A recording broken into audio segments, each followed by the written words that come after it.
Hello friends, स्वागत है आपका एकेएस क्लासेज में।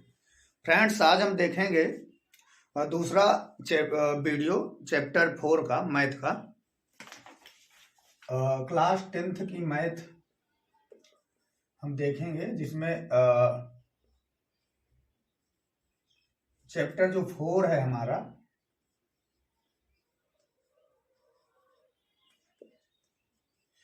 उसका हम आज दूसरा वीडियो देखेंगे। एक वीडियो हम पीछे बना चुके हैं जिसमें से हम 10 सवाल बताए थे। इसमें भी हम 10 सवाल बताएंगे और ये दावे के साथ कहते हैं कि जो 10 सवाल हम बता रहे हैं इनमें से 2-3 जरूर फंस जाता है। तो हम देखेंगे। जो पहला सवाल हमारा है वो ये है, x² plus 2x minus p equal 0 के मूल बराबर है, तो p का मान ज्ञात कीजिए। तो हम क्या करेंगे, यहां पर विविधकर का सूत्र लगा देंगे, b² माइनस 4ac बराबर 0। अर्थात b हमारा जो होता है वो x का गुणांक होता है, तो 2 का होल स्क्वायर माइनस 4 गुणे a जो होता है वो x का गुणांक होता है। x के गुणांक मतलब x के स्क्वायर के बगल में यदि कोई अंक ना लिखा हो तो वहां पर उसका गुणांक 1 होता है। अब यहां लिखेंगे 1 गुणे और p जो c दिया है वो p है, यानी चिन्ह सहित हम लेते हैं, बराबर 0। तो ये हो जाएगा 4 माइनस माइनस का प्लस 4p बराबर 0। तो 4p यानी 4p इक्वल, उधर जाएगा -4, तो p इक्वल आ जाएगा -1। ये हमारा रहा आंसर। यानी कि जब भी ज्यादा तक विविधकर से सूत्र आते हैं तो विविधकर का सूत्र हमें पता होना चाहिए। ये विविधकर का सूत्र है हमारा, और इसके बाद एक सीधी धारा -b plus minus √b² minus 4ac बटे 2a। ये हमारा रहा सीधी धाराचार्य जी का सूत्र, सीधी धाराचार्य। तो इससे 2 सवाल आते हैं। जब कोई गुणनखंड ना हो, किसी भी गुणनखंड का गुणनखंड ना बन रहा हो, तो हमें क्या करना है, सीधी धारा लगा देना है। ये ऐसा शस्त्र है कि इससे अच्छे अच्छे गुणनखंड आराम से आसानी पूर्वक हो जाते हैं। अब हम देखेंगे दूसरा सवाल। जो हमारा दूसरा सवाल है,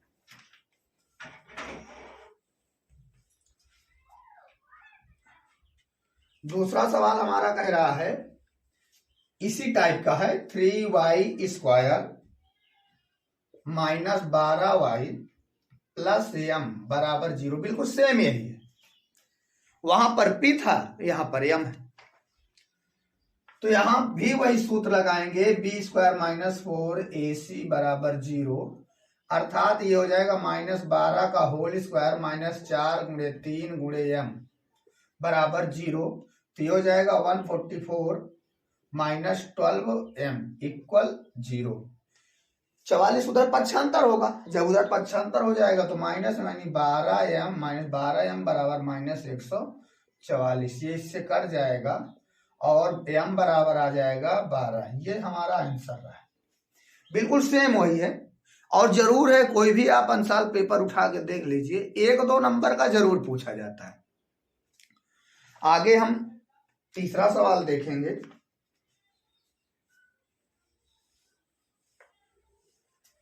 जो हमारा तीसरा सवाल है वो क्या है? जो तीसरा हमारा सवाल है वो है, एक समकोण त्रिभुज का क्षेत्रफल, एक समकोण त्रिभुज का क्षेत्रफल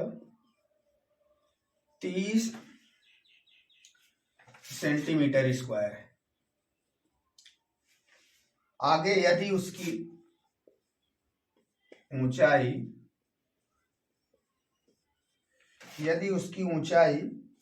आधार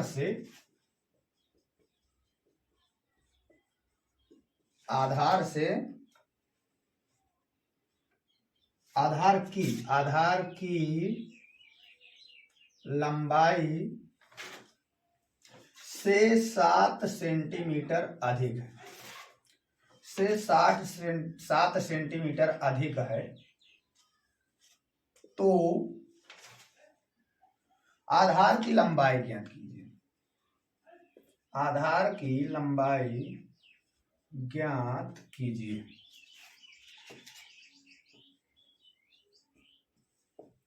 सवाल हमारा क्या कह रहा है? कह रहा है एक समकोण त्रिभुज का क्षेत्रफल 30 वर्ग सेंटीमीटर है यदि ऊंचाई आधार की लंबाई से 7 सेंटीमीटर अधिक है। आधार की लंबाई से 7 सेंटीमीटर। अब हम देखेंगे, एक ये हमारा समकोण त्रिभुज है जिसकी ऊंचाई आधार से 7 सेंटीमीटर, ये x है तो ये x प्लस 7 हो जाएगा। अब कह रहा है ये एक त्रिभुज है, समकोण त्रिभुज, जिसमें बी समकोण है, ये समकोण है। तो अब हमें निकालना है कि लंबाई ज्ञात कर। तो सबसे पहले देखिए, माने लंबाई क्या थी? आधार मतलब माना जो आधार है, आधार हमारी x है और लंब जो हमारा हो जाएगा वो हो जाएगा, लंबाई जो हो जाएगी वो x प्लस 7 हो जाएगी क्योंकि 7 सेंटीमीटर अधिक है। अब समकोण त्रिभुज का क्षेत्रफल होता है, समकोण त्रिभुज का क्षेत्रफल बराबर होता है 1/2 आधार गुणे ऊंचाई, यानी आधार। लेकिन क्षेत्रफल हमें पता है तो हम क्षेत्रफल तो लिख सकते हैं इसके स्थान पर। तो यहां हो जाएगा 1/2 आधार गुणे ऊंचाई बराबर 30। अब 1/2 आधार दिया है x और ये दिया है x प्लस 7 बराबर 30। 2 उधर चला जाएगा, ये हो जाएगा x² प्लस 7x माइनस 60, क्योंकि 30 दूना 60 और 60 को हम इधर पक्षांतर कर लेंगे। अब देखिए ये हो गया हमारा गुणनखंड। गुणनखंड क्या हो गया? 60 को ऐसे तोड़ना है, बताए ये जब यहां माइनस हो तो हमेशा घटाने पर, अर्थात 12 पंचे 60। तो अब इसको कह सकते हैं, इधर नहीं इधर देख लेते हैं, इसको हम कह सकते हैं x² minus plus 12x minus 5x minus 60 बराबर 0। तो अब हम कॉमन लेंगे तो x प्लस 12 और माइनस 5 के लिए लेंगे तो x प्लस 12। अब x प्लस 12 और x माइनस 5 बराबर 0। अब सदैव माइनस वाला लिया जाता है तो x माइनस 5 बराबर 0, तो x बराबर 5, अर्थात जो हमारा आधार आएगा वो 5 आ जाएगा और ये 5 प्लस 7 बराबर 12 आ जाएगा, अर्थात लंब हमारी 12 आ जाएगी, आधार हमारा 5 आ जाएगा और लंब जो लंबाई यानी जो हमारी है, जो लंब है वो आ जाएगा x प्लस 7 यानी 5 प्लस 7 बराबर 12। ये रहा हमारा सवाल। जब हम इस तरह के सवाल देखें तो सदैव हमें भागना नहीं है, हम छोड़ दें। हम सवाल को 1 से 2 बार जरूर पढ़ते हैं और पढ़ने के बाद जिस तरह प्रश्न कहे उसी तरह हमें बनाना है और प्रश्न को बहुत सरल भाषा में बनाना है। अगला सवाल जो हमारा है चौथा,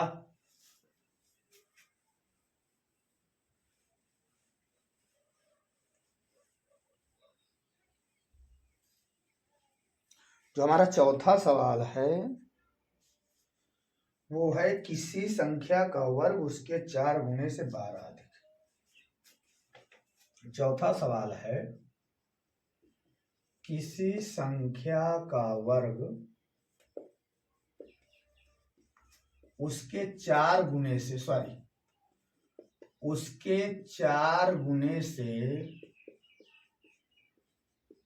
12 अधिक है। तो 4 गुने से 12 अधिक है। सवाल को एक बार फिर से पढ़ते हैं। किसी संख्या का वर्ग उसके 4 गुने से 12 अधिक है। तो अब हम मानेंगे, माना वह संख्या x है। अब प्रश्नानुसार प्रश्न में जो कह रहा है प्रश्न में कह रहा उस संख्या का वर्ग उस संख्या के 4 गुने से 12 अधिक है। बन गया हमारा सवाल। X square minus 4x minus 12 बराबर 0। तो हम इसको तोड़ेंगे तो घटाने में आना चाहिए कितना 4 और गुणा करने में 12, तो 6 दूनी 12, अर्थात हम कह सकते हैं 6x प्लस 2x माइनस 12 बराबर 0। तो ये हो जाएगा एक क्वेश्चन में x माइनस 6, एक क्वेश्चन में x प्लस 2। अब x माइनस 6 बराबर 0, तो x बराबर 6, अर्थात वह संख्या क्या हो जाएगी 6। देख लेते हैं सही है कि नहीं। यदि हम 6 का वर्ग कर दें तो 36 हो जाएगा। इसके 4 गुना अर्थात 6 चौको 24 से 12 अधिक है, 12 जोड़ देंगे फिर 36। देखिए हमारा सवाल जो है सही है। अगला सवाल हमारा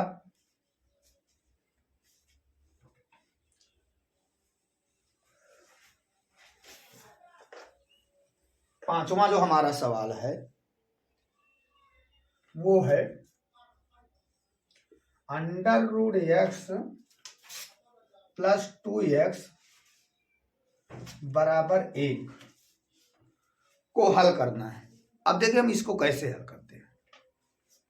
यहां पर हम क्या करें 2x को उधर भेज दें, अर्थात अंडर रूट एक्स बराबर 1 माइनस 2x और दोनों पक्षों का वर्ग कर देते हैं। यहां लिखेंगे दोनों पक्षों का वर्ग करने पर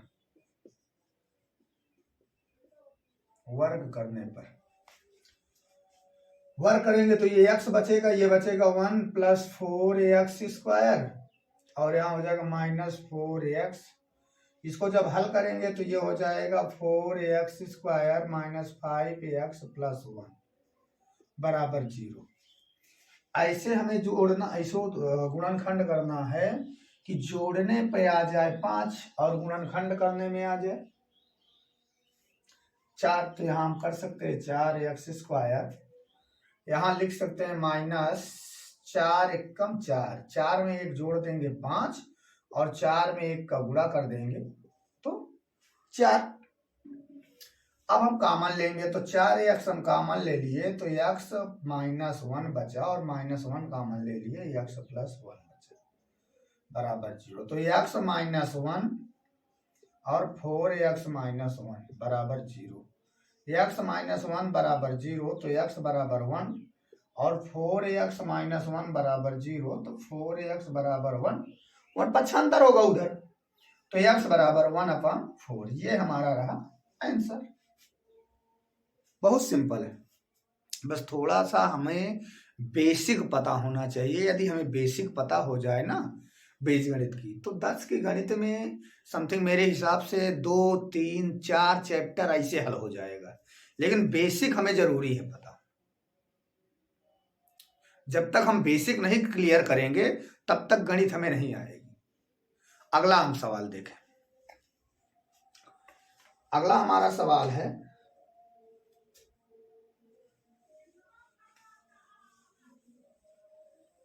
छठवां हमारा जो सवाल है वो है दो वर्गों के क्षेत्रफलों का योगफल 117 मीटर स्क्वायर है तो उनके परिमापों का अंतर 12 है तो वर्गों की भुजाएं हैं। देखिए सवाल है दो वर्गों के क्षेत्रफलों का योग कितना है 117 मीटर स्क्वायर है। आगे यदि उनके परिमापों का अंतर यदि उनके परिमापों का अंतर कितना है 12 मीटर है तो भुजा ज्ञात करना। तो वर्ग की भुजा ज्ञात कीजिए।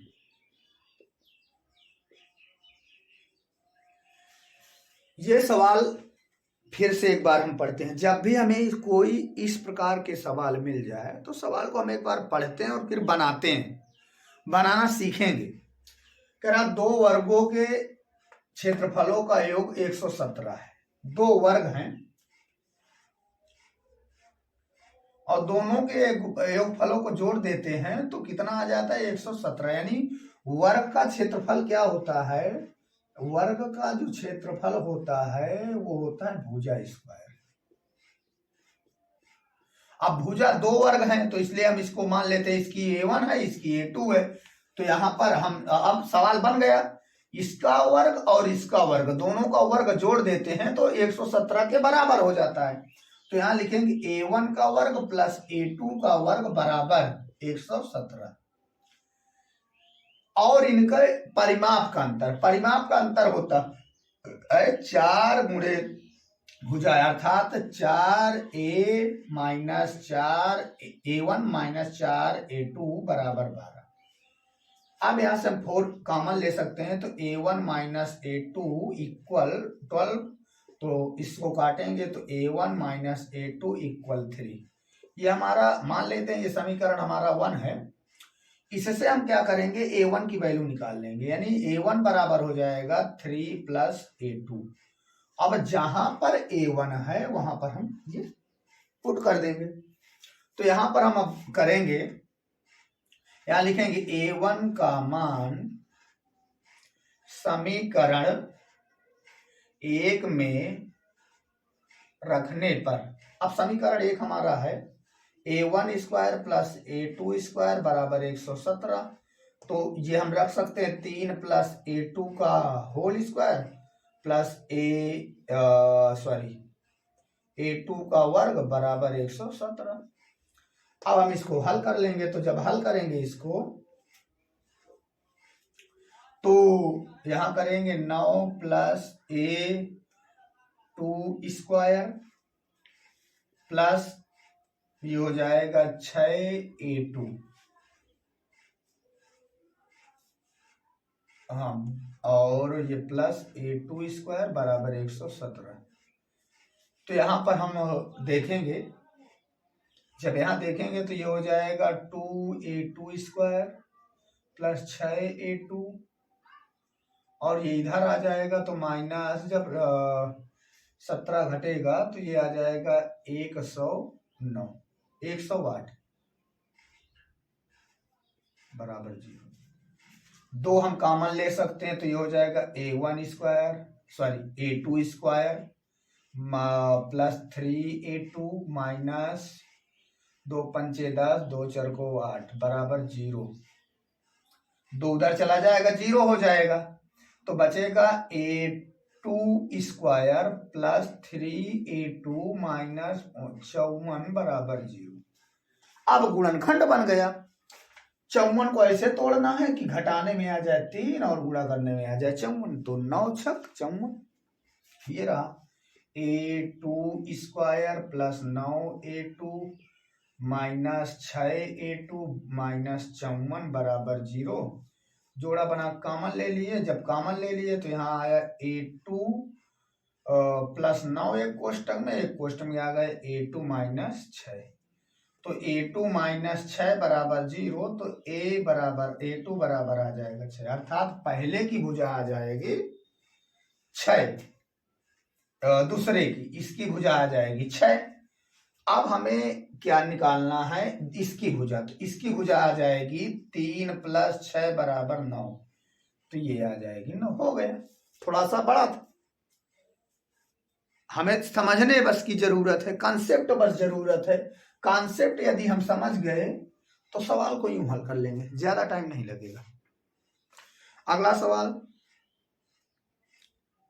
बहुत सरल है, ज्यादा तक आता है तो हम इसको देखे ले रहे हैं।